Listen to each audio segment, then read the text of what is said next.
خطاب رضی اللہ عنہ فرماتے ہیں کہ ایک دن میں نبی اکرم صلی اللہ علیہ وسلم کی مسجد کی طرف گیا تو میں نے نبی پاک صلی اللہ علیہ وسلم کی قبر کے پاس حضرت معاذ بن جبل کو بیٹھا ہوا دیکھا اور وہ رو رہے تھے۔ حضرت عمر کہتے ہیں میں نے کہا معاذ تو کیوں رو رہا ہے؟ تو حضرت معاذ نے جواب دیا امیر المؤمنین مجھے تو نبی پاک صلی اللہ علیہ وسلم کی اس بات نے رلا دیا جو میں نے آپ سے سنی۔ پوچھا کیا سنا؟ تو حضرت معاذ بن جبل فرماتے ہیں کہ میں نے نبی اکرم صلی اللہ علیہ وسلم کو فرماتے ہوئے سنا کہ ان یسیر الریاء شرک، کہ تھوڑا سا ریاکاری جو ہے وہ بھی شرک ہے۔ ریاکاری کا معنی کیا ہے؟ دکھلاوا، کہ انسان عبادت اللہ کی کرے لیکن اللہ کے ساتھ اس میں کسی اور کو بھی شریک کر لے، اس اعتبار سے کہ وہ اس کو دکھانے کے لیے اپنی عبادت کو اس وجہ سے اچھے طریقے سے ادا کرے تاکہ اپنی نیکی اور اپنی عبادت کی وجہ سے وہ لوگوں کی نظروں میں منزلت اور مرتبہ حاصل کرے۔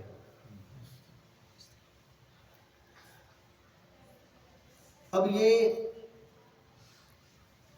اس کو شرک کہتے بھی اسی وجہ سے ہیں۔ ایک دوسری حدیث میں نبی پاک صلی اللہ علیہ وسلم کا فرمان ہے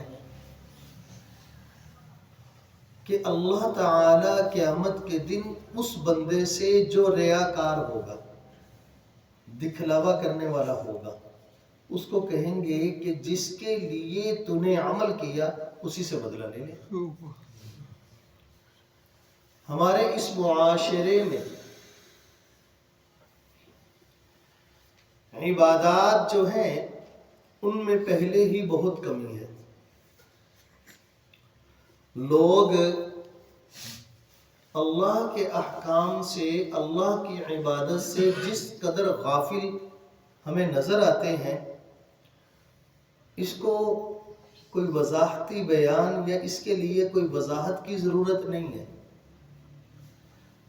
ایک زمانہ تھا کہ لوگ فرض نمازوں میں بھی بہت کم تھے جو پیچھے رہ جاتے تھے۔ پھر ایک زمانہ آیا کہ لوگ فرض نمازوں میں کم نظر آنے لگے لیکن جمعے کی نماز میں سارے کے سارے آ جاتے۔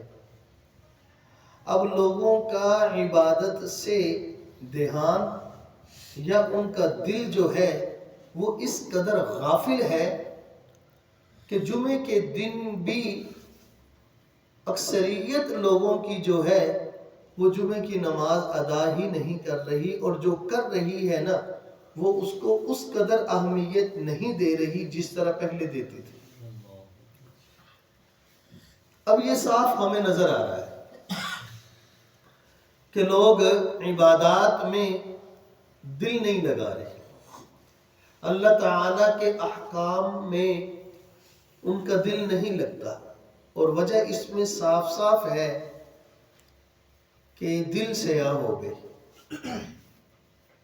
دل پر زنگ آ گیا، اچھے اور برے کی پہچان ختم ہو گئی، حتیٰ کہ اپنے حق میں بھی اچھے اور برے کی پہچان جو ہے وہ ختم ہو گئی۔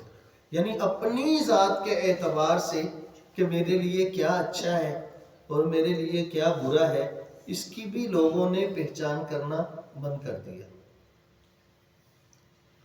اور یہ ہمارے لیے بڑی نقصان دہ بات ہے۔ ہمارے بڑے جو تھے وہ ہمیں نماز اور نماز میں جمعے کی نماز کی اہمیت جو ہے وہ اس قدر ان کے دلوں میں تھی کہ بچے بھی ان کو دیکھ کے جمعے کی نماز کی اور نمازوں کی اس قدر کرتے کہ مسجدوں میں تشریف لاتے. لیکن آج بڑے جو ہیں وہ بھی اپنے کاروبار میں، اپنی دکان میں، اپنے کام میں اس قدر مگن ہوتے ہیں کہ وہ خود مسجد کی طرف نہ دھیان کرتے ہیں، نہ مسجد سے آئے آواز جو مؤذن ندا دیتا ہے اس کی طرف بھی دھیان نہیں کرتے. تو بچے جو ہماری نسل ہے، جو ہمارا آگے ہمارے لیے صدقہ جاریہ بنے گا، وہ بھی پھر اس سے غافل ہے. جب اس قدر غفلت ہے تو اس غفلت میں ایک اور اضافہ اس بات سے ہو گیا کہ جو لوگ نماز ادا کرتے ہیں یا دیگر عبادات ادا کرتے ہیں ان میں ریاکاری کو شامل کر بیٹھے. پہلے تو اس میں کمی کہ لوگ عبادات کی طرف آتے ہی نہیں ہیں، غفلت ہے. پھر جو آتے ہیں ان کے اندر شیطان نے یہ کام کر دکھایا کہ ان کو ریاکاری میں لگا دیا. اب آپ کے علم میں ہونی چاہیے بات کہ ریاکاری کہتے کس کو ہے. ایک تو میں نے یہ بتا دیا کہ اطاعت تو اللہ کی ہے، عبادت تو اللہ کی ہے، نماز، روزہ، حج، زکوٰۃ، جہاد یہ تو اللہ کے لیے ہے. لیکن اس میں کسی اور کو بھی ساتھ شامل کر لیا دکھاتے ہوئے تاکہ وہ مجھے بڑا سخی کہے، تاکہ وہ مجھے بڑا نمازی کہے، تاکہ وہ بڑا مجھے بہادر کہے. ان چیزوں کو ساتھ شامل کر کے وہ رہتی کسر جو ہے شیطان نے اس طرح لوگوں کے دلوں سے نکال دی. اب دیکھیں ایک اور بات کہ حضرت علی رضی اللہ عنہ نے خود ریاکاری کے بارے میں 3 علامات بتائیں کہ ہم کیسے کہہ سکتے ہیں کہ یہ چیز ریاکاری ہے، یہ بندہ دکھلاوا کر رہا ہے. چلو کوئی کہے تو کہے، انسان خود اگر اپنا موازنہ کرنا چاہے کہ مجھے کیسے محسوس ہوگا کہ آیا کہ میری نماز، میری زکوٰۃ، میرا روزہ، میرا حج، میرا جہاد جو ہے یہ بھی ریاکاری میں جا رہا ہے. اس کے لیے حضرت علی فرماتے ہیں 3 علامات ہیں. اگر انسان اپنا موازنہ یا انسان اپنا محاسبہ کرنا چاہے تو اس کے لیے 3 علامات ہیں. نمبر 1 کہ اگر اکیلا وہ اللہ کی عبادت کر رہا ہو، چاہے وہ نفل پڑھ رہا ہے، نماز پڑھ رہا ہے یا کوئی اور عمل اکیلا کر رہا ہے تو پھر تو سستی ہو اس پہ. لیکن اگر لوگوں کے درمیان میں ہے تو پھر اس کے اندر چستی ہو، وہ چست ہو. یعنی اکیلا ہو تو سست، لوگوں کے درمیان میں مجمع میں ہو تو چست. یہ ایک علامت. دوسرا، اگر کوئی اس کی تعریفات کے انبار لگا دے، اس کی تعریف کر دے تو پھر عمل زیادہ کر دے. جیسے ہمارے ہاں دیکھا جا سکتا ہے کہ کچھ لوگوں کو لوگ اس قدر بڑھا چڑھا کے لوگوں کے درمیان میں بیان کرتے ہیں اور ان سے اچھے خاصے پیسے جو ہیں وہ خرچ کروا لیتے ہیں.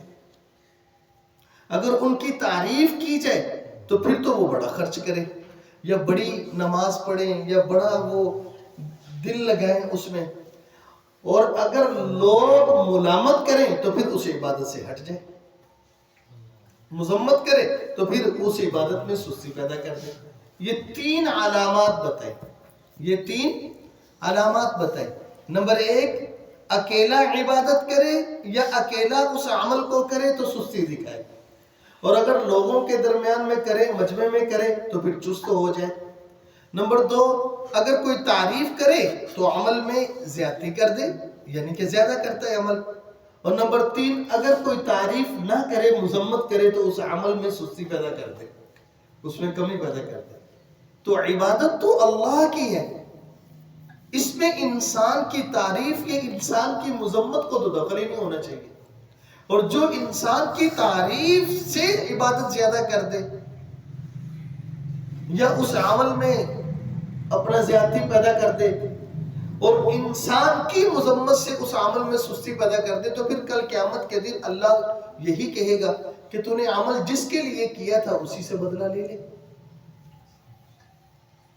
اب ایک بات اور اس میں آیا کہ جو بندہ ریاکاری کر رہا ہے اس کو پتہ تو چل جائے گا، اپنا محاسبہ کرے گا، اپنا موازنہ جب کرے گا تو پھر اس کو پتہ چل جائے گا میں تو ریاکاری کر رہا ہوں، میں نماز بھی صحیح نہیں پڑھ رہا، میں یہ فلاں کام بھی صحیح نہیں کر رہا، تو کیا وہ عمل چھوڑ دے؟ فرمایا نہیں، ایسا نہیں کرنا، عمل نہیں چھوڑنا، بلکہ پہلے عبادت کی عادت بنتی ہے، پھر وہ عادت عبادت بنتی ہے۔ پہلے انسان اپنی عبادت کی عادت ڈالے نا اپنے آپ کو، وہ کرتا رہے، جب عادت بن جائے گی تو انشاءاللہ وہی عادت جو ہے نا وہ عبادت کی شکل اختیار کر لے گی۔ اب اس میں ہمارے اولیاء کرام، بزرگان دین جو ہیں، ہمارے مشائخ، ہمارے اساتذہ، انہوں نے جو احادیث کی تفسیر کی ہے، ان احادیث کے ضمن میں انہوں نے یہ باتیں لکھی ہیں کہ اگر کوئی بندہ ابتدا میں ریاکار تھا کسی بھی عبادت میں تو وہ عمل نہ چھوڑے، بلکہ عمل کے بارے میں یہ محاسبہ شروع کر دے اپنا، یا موازنہ شروع کر دے کہ پتہ نہیں اللہ نے قبول کیا ہے یا نہیں کیا، پتہ نہیں اللہ پاک نے میری نماز قبول کی ہے یا نہیں کی۔ ایک تو یہ شروع کر دے۔ نمبر 2، اللہ نے جتنی بھی نعمتیں اس کو عطا کی ہے، ان نعمتوں کا حد سے زیادہ اللہ کا شکر اپنا کرنا شروع کر دے۔ یا اللہ تیرا شکر ہے، تو نے مجھے فلاں نعمت دی، تو نے مجھے فلاں نعمت دی، فلاں نعمت دی۔ اللہ کا شکر ادا کرنا شروع کر دے، اس میں کثرت سے وہ رہے، اس میں اللہ کا شکر ادا کرے، اور اپنے ہر عمل کے بارے میں وہ ڈرتا رہے، اپنے ہر عمل کے بارے میں وہ ڈرتا رہے، اپنے عمل میں زیادتی پیدا کرے۔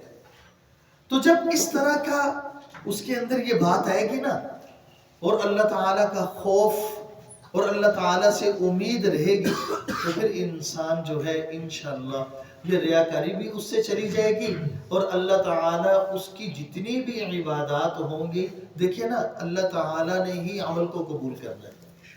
ہمارے حضرت تھانوی رحمہ اللہ نے یہ آیت ہے قرآن پاک کے 18ویں پارے سورۃ المؤمنون کے، الذین هم فی صلاتهم خاشعون، کہ اللہ پاک نے فرمایا اپنی نماز کے اندر خشوع، خضوع اور عاجزی پیدا کرو۔ اس کی تشریح بڑی لمبی چوڑی علماء نے فرمائی ہے، احادیث میں بھی اس کی تشریح ملتی ہے، نبی پاک صلی اللہ علیہ وسلم سے بھی منقول ہے، لیکن مختصر بات یہ کہ حضرت تھانوی فرماتے ہیں کہ جس طرح کی نماز اللہ کو چاہیے نا ہماری، اس طرح کی نماز تو ہم نہیں پڑھتے۔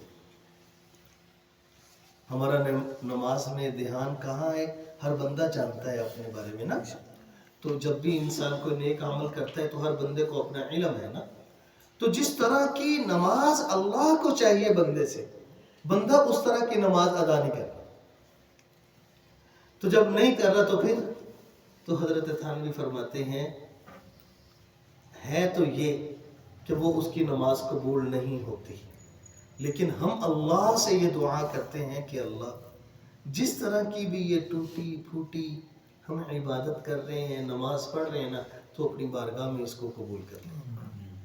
اس بات کو حضرت مفتی محمد شفیع صاحب رحمہ اللہ نے معارف القرآن اسی صورت میں، اسی آیت کے ضمن میں اس کو حضرت تھانوی سے نقل کیا ہے۔ تو دیکھ لیں، اللہ تعالی ہمیں ہماری حفاظت فرمائے۔